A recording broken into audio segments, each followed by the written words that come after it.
اعوذ باللہ من الشیطان الرجیم، میں اللہ کی پناہ چاہتا ہوں شیطان مردود سے۔ سورۃ الانفطار مکیہ وہی 19 آیۃ۔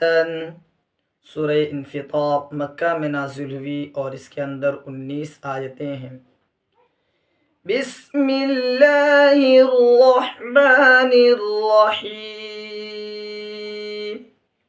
شروع کرتا ہوں میں اس اللہ کے نام سے جو بے حد مہربان اور نہایت ہی رحم کرنے والے ہیں۔ اذا السماء انفطرت، جب آسمان پھٹ جائے گا۔ وَإِذَا الْكَوَاكِبُ انتَثَرَتْ، اور جب ستارے بکھر جائیں گے۔ وَإِذَا الْبِحَارُ فُجِّرَتْ، اور جب سمندر ابل پڑیں گے۔ وَإِذَا الْقُبُورُ بُعْثِرَتْ، اور جب قبریں الٹ پلٹ دی جائیں گی۔ عَلِمَتْ نَفْسٌ مَّا قَدَّمَتْ وَأَخَّرَتْ، تو جان لے گا ہر انسان اس چیز کو جو کچھ اس نے آگے بھیجا ہے اور جو کچھ اس نے پیچھے چھوڑا ہے۔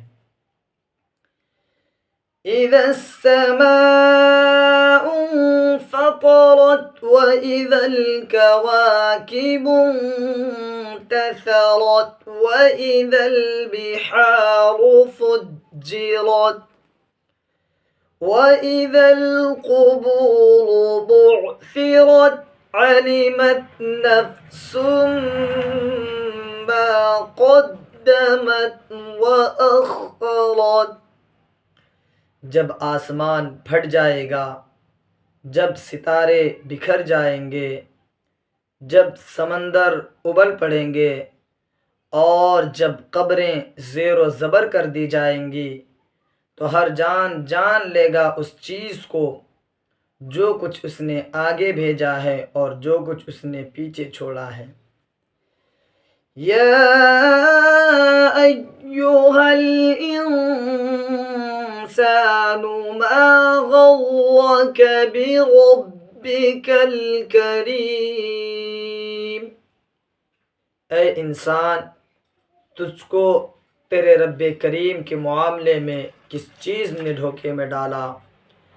الذی خلقک فسواک فعدلک، اس رب کے کریم کے معاملے میں جس نے تجھ کو پیدا کیا، پھر تجھ کو درست بنایا، پھر تجھ کو معتدل بنایا، اعتدال والا بنایا۔ فی ای صورت ما شاء رکبک، جس بھی صورت میں چاہا تجھ کو جوڑ ڈالا اس پروردگار نے۔ یا ایھا الانسان ما غرک بربک الکریم الذی خلقک فسواک فعدلک فی ای صورت ما شاء رکبک، اے انسان، تیرے رب کریم کے معاملے میں تجھ کو کس چیز نے دھوکے میں ڈالا؟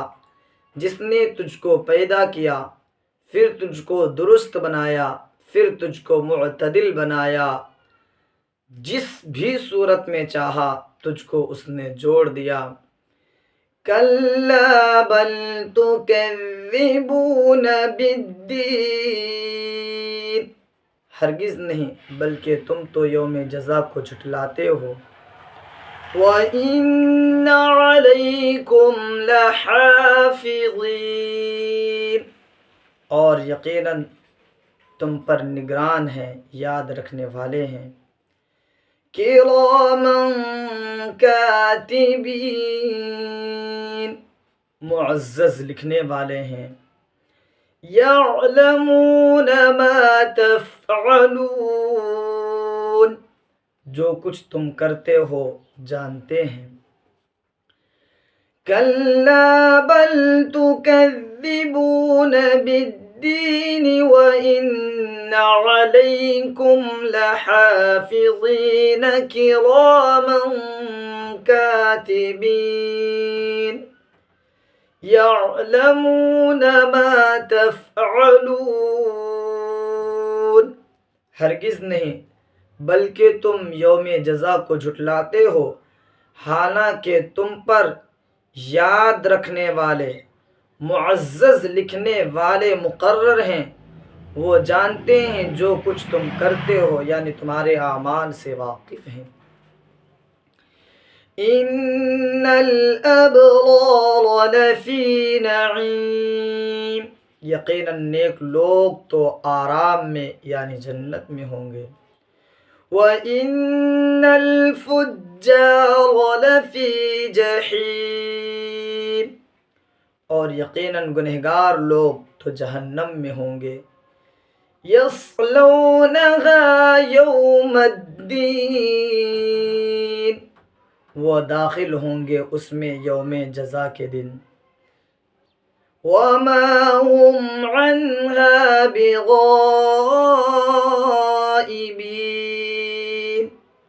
اور وہ اس سے غائب نہ ہو سکیں گے، چھپ نہ سکیں گے۔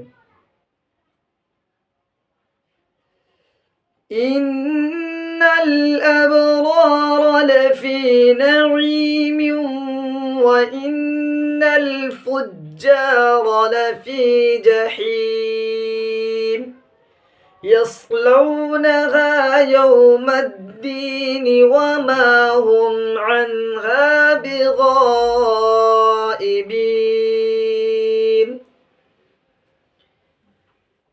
یقیناً نیک لوگ تو آرام میں ہوں گے یعنی جنت میں ہوں گے، اور گنہگار لوگ تو جہنم میں ہوں گے، داخل ہوں گے وہ یوم جزا کے دن، اور وہ اس سے بچ نہیں سکیں گے، چھپ نہیں سکیں گے۔ وَمَا أَدْرَاكَ مَا يَوْمُ الدِّينِ ثُمَّ مَا أَدْرَاكَ مَا يَوْمُ الدِّينِ، اور آپ کو کیا معلوم کہ وہ یوم جزا کیا ہے؟ پھر کہتا ہوں آپ کو کیا معلوم کہ وہ یوم جزا کیا ہے؟ یوم لا تملک نفس لنفس شیئا، جس دن کوئی جان کسی جان کے لیے کسی چیز کا اختیار نہیں رکھے گا۔ والامر یومئذ للہ، اس دن سارا کے سارا اختیار اللہ ہی کو ہوگا۔ وما ادراک ما یوم الدین ثم ما ادراک ما یوم الدین یوم لا تملک نفس لنفس شیئا والامر یومئذ للہ، اور آپ کو کیا معلوم کہ یوم جزا کیا ہے؟ پھر کہتا ہوں آپ کو کیا معلوم کہ یوم جزا کیا ہے؟ اس دن کوئی جان کسی جان کے لیے کسی چیز کا اختیار نہیں رکھے گا، بلکہ اس دن تو سارا کے سارا اختیار اللہ ہی کو ہوگا۔ صدق اللہ العظیم، عظمت والے اللہ نے سچ ہی بیان فرمایا ہے۔